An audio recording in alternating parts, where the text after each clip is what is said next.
पिछला क्लास हम लोग कुछ क्रांति तक भी देख लिए थे, चावल था, गेहूं था, इस सब फसल के बारे में पढ़े थे। अब इसका इम्पोर्टेंट एक आप लोग का बच रहा है चाय। चाय के साथ साथ एक आप लोग का है कहवा। दोनों के बारे में सुन लीजिए। आपका कृषि वाला सेक्शन से इतना ज़्यादा आप लोग का क्वेश्चन नहीं घूमता है, बाकी जो आएगा हम लोग देखते चलेंगे।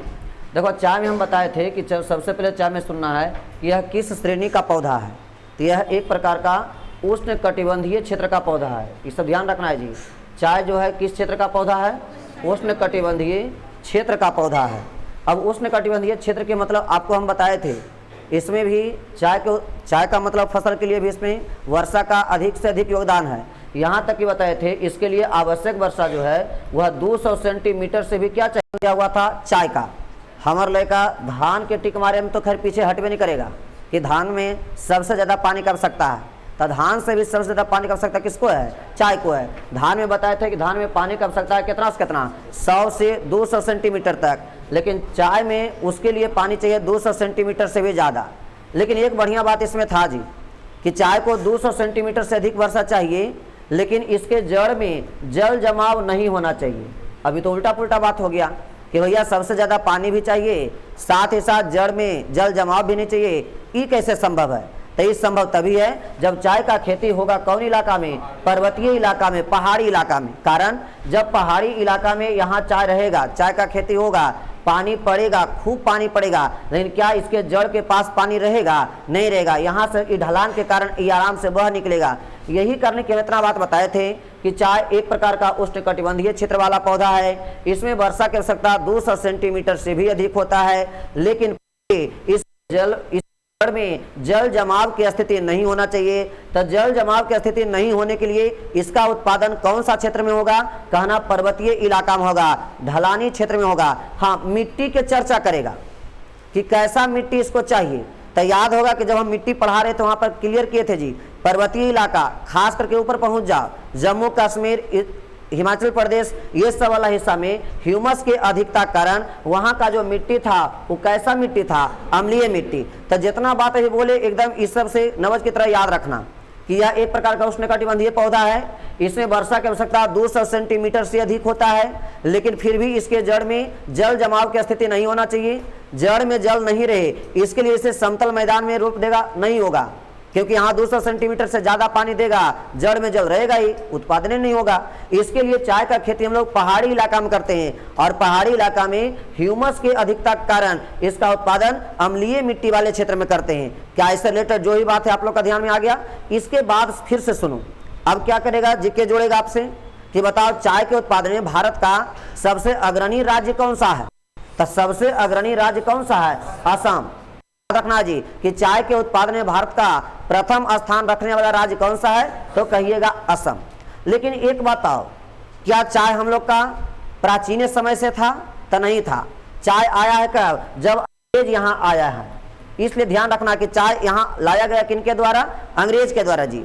अंग्रेज जब आया है तो वही चाय का शौकीन था, समझो चाय का खेती भी वही सब हमको सिखा करके गया है। कुछ कुछ ऐसे चीज हैं जिससे अंग्रेज के आने से हम लोग को लाभ मिला है। आप लोग को मॉडर्न में पढ़ाए भी थे, खास करके तुम तंबाकू वगैरह का जो नाम ले रहा है ये सब हम लोग का नहीं था, ये सब आया है।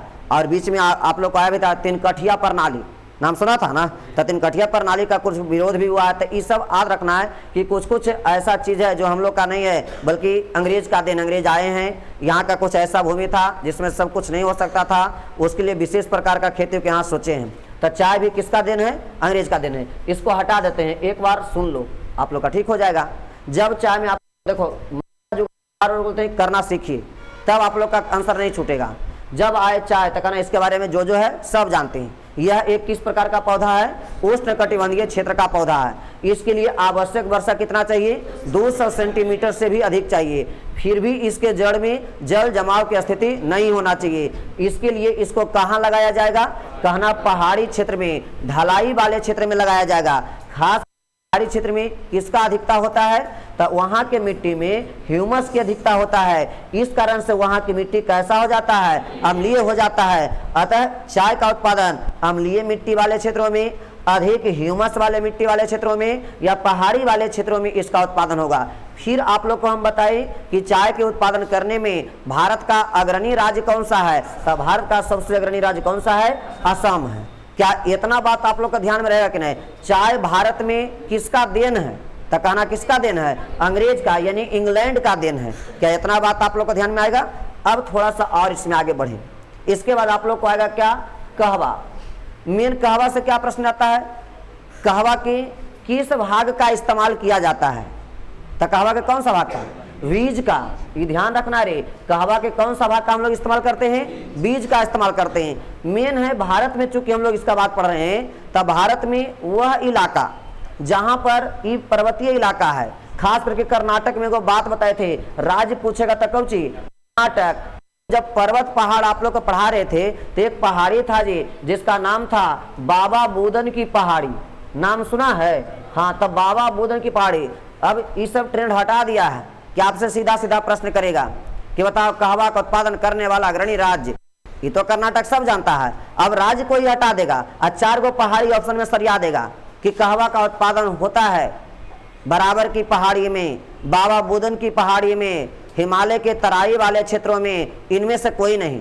तो तुमको अपने सोच के रखना कि भैया कहवा का संबंध भारत में किससे था, कर्नाटक से। और कर्नाटक वाले इलाका में कौन सा पहाड़ी था, बाबा बुदन की पहाड़ी था। इसलिए बाबा बुदन की पहाड़ी कहवा के उत्पादन क्षेत्र के लिए सबसे अधिक जाना जाता है। तो ये सब बात आप लोग को ठीक करिएगा।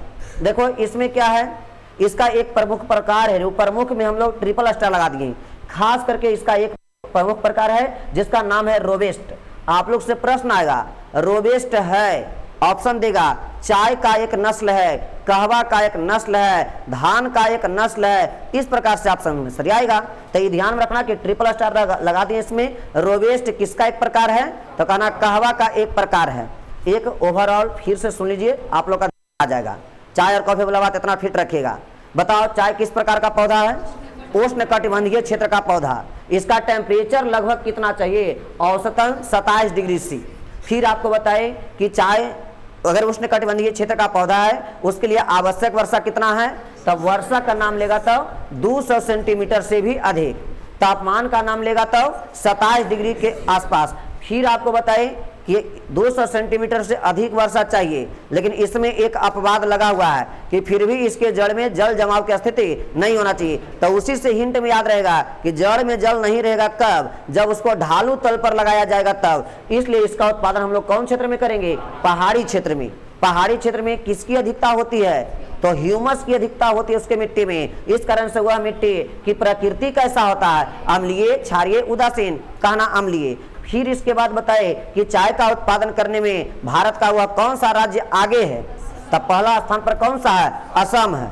फिर यहाँ से आप लोग को बात याद रखना है कि चाय भारत में किसका देन है, तो आप लोग को याद रखना है इंग्लैंड का देन है, अंग्रेज का देन है। क्या इतना बात आप लोग को याद रहेगा? तो हम लोग प्रश्न कर देते किससे, कहवा का संबंध राज्य देगा, तब भारत में कहवा का संबंध है किस राज्य से, कर्नाटक से। लेकिन अगर देगा आप लोग का पहाड़ी से जोड़ देगा, तब भारत में का संबंध किस पहाड़ी से है, बाबा बुदन की पहाड़ी से है। अगर यहाँ पर आप लोग से प्रश्न देगा कि कहवा का एक प्रमुख प्रकार हम बताए थे, वो प्रकार का नाम क्या है, रोबेस्ट। रोबेस्ट किसका एक प्रमुख प्रकार है, कहवा का।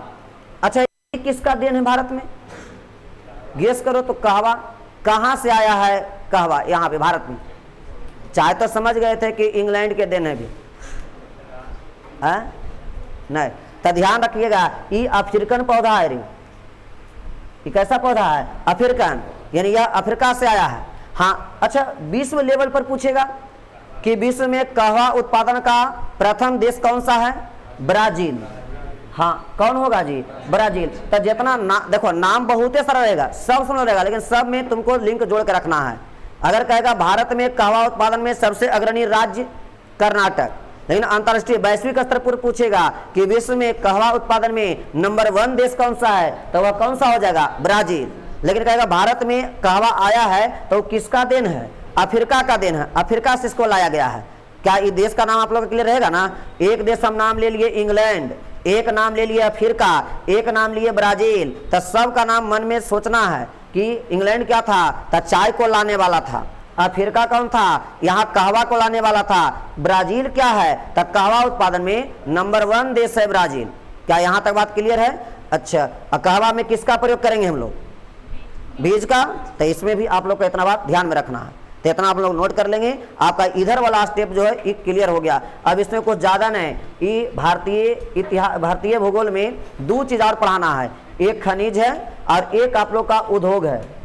हालांकि उद्योग को हम आगे भी देखें, खनिज भी केमिस्ट्री में पढ़ना है, फिर भी यहाँ वाला बात हम लोग यही कर लें तो ज़्यादा बेनिफिट है। बात समझ आ रहा है कि नहीं? तो पहले इसको नोट कर लीजिए आप लोग।